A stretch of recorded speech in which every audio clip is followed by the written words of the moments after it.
அயோத்தியில் கட்டப்பட்டிருக்க கோவில் விரைவில் திறக்கப்பட இருக்கு. கிட்டத்தட்ட 7000 விருந்தினர்களுக்கும் 3000 சிறப்பு விருந்தினர்களுக்கும் அழைப்பு விடுக்கப்பட்டிருக்கு.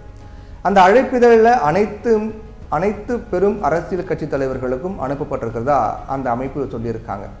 காங்கிரஸ் தலைவர் மல்லிகார்ஜுனா கார்கே, முன்னாள் தலைவர் சோனியா காந்தி முதல் சிபிஎம் பொதுச் செயலாளர் சீதாராம் யெச்சூரி வரைக்கும் விழாவுக்கான அழைப்பிதெல்லாம் வழங்கப்பட்டிருக்கு.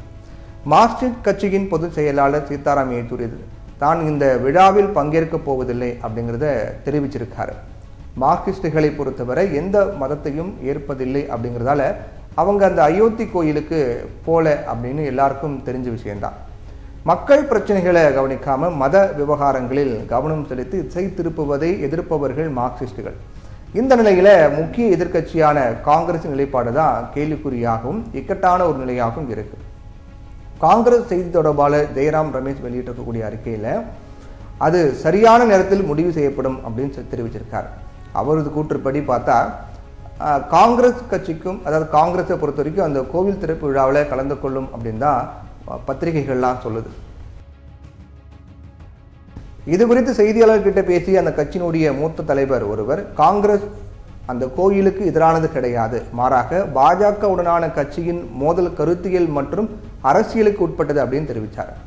நாங்கள் ஆர்எஸ்எஸ் பாஜகவை விட அதிக மதவாதிகள், அவங்க அரசியல் ஆதாயத்துக்காக மட்டுமே மதத்தை பயன்படுத்துகிறாங்க அப்படின்னு பெயர் குறிப்பிட விரும்பாத தலைவர் செய்தியாளர்கிட்ட தெரிவித்தார்.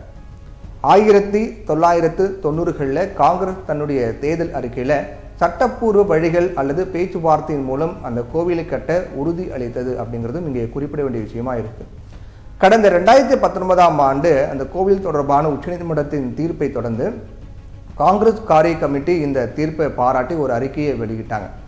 PV நரசிம்மராவ் மற்றும் விஸ்வநாத் பிரதாப் சிங் இவங்க எல்லாரும் பாஜகவுடன் நாங்கள் சண்டையிட்டிருப்போம், ஆனால் அது குறிப்பிட்ட அந்த கடவுளோட நாங்கள் சண்டையிடுவோமா அப்படின்னு சொல்லியிருந்ததும் குறிப்பிடத்தக்க விஷயமா இருக்கு.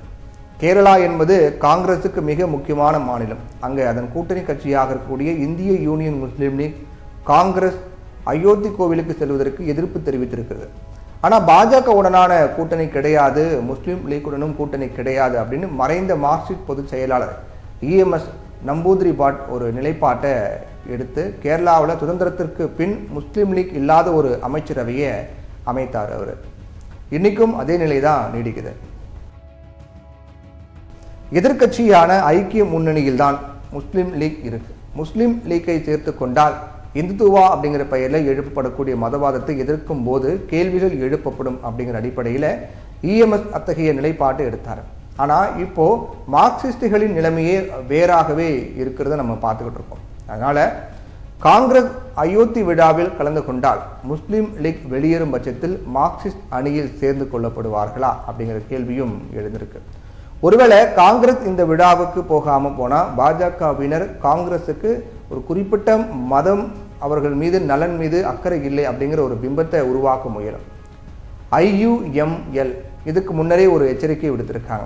அதனால பாஜக முஸ்லீம் கட்சிக்கு பயந்தால் காங்கிரஸ் வரலை அப்படிங்கிறத காண்பிக்கும்.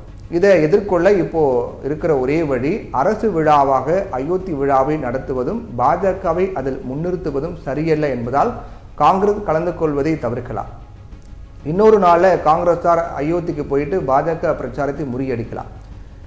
இந்துத்துவா கட்சியான சிவசேனாவின் உத்தவ் தாக்கரே இதே நிலைப்பாட்டை தான் எடுத்திருக்கிறார் அப்படிங்கிறது இங்கே கவனிக்க வேண்டிய விஷயமா இருக்கு.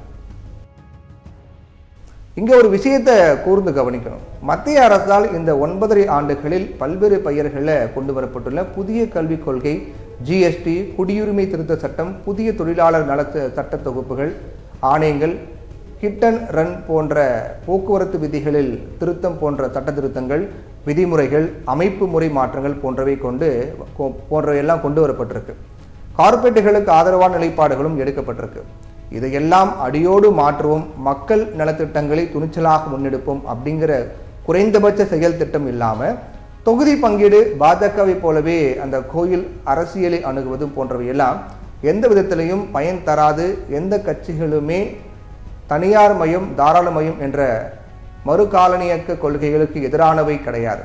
எதிர்கட்சிகள் வெற்றி பெற்றாலும் பல கார்ப்பரேட் பேரழிவு திட்டங்களை ரத்து செய்ய போவதில்லை அப்படிங்கிற மனநிலைக்கு மக்கள் வந்துட்டதால எரிகிற கொள்ளியில் எந்த கொள்ளி நல்ல கொள்ளி என்கிற முடிவில் மதவாதத்தை முன்னிறுத்தி கார்ப்பரேட் மயமாக்கலுக்கான பொருளாதார கொள்கைகளை முன்னெடுப்பவர்கள்தான் வெற்றி பெறுவார்கள்.